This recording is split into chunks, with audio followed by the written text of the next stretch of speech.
ನಮಸ್ತೆ ಫ್ರೆಂಡ್ಸ್, ನಾನು ನಿಮ್ಮ ಮಂಜು ಗುಬ್ಬಿ. ಮೆಣಸಿನ ಗಿಡ ಹಾಕಿ 6 ದಿನ ಆಯಿತು. ಇವತ್ತು ಸ್ವಲ್ಪ ಔಷಧಿ ಹೊಡೆಯೋಣ ಅಂತ ಬಂದಿದ್ದೆ.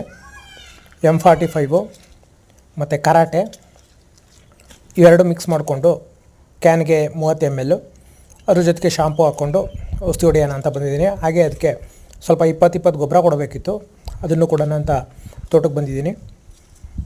ಎಲ್ಲ ಕೊಟ್ಟು ನೀರೇನು ಬೇಕಿಲ್ಲ, ಸ್ವಲ್ಪ ಮಳೆ ಬರ್ತಾ ಇದೆ, ಮೋಡ ಇದೆ, ಔಷಧಿ ಹೊಡೆದು ಗೊಬ್ಬರ ಕೊಟ್ಟು ಆಗಬೇಕು. 5 ದಿನ ಆಗಿದೆ, 5-6 ದಿನ ಇವತ್ತಿಗೆ. ವಿಡಿಯೋ ಇಷ್ಟ ಆದರೆ ಲೈಕ್ ಮಾಡಿ.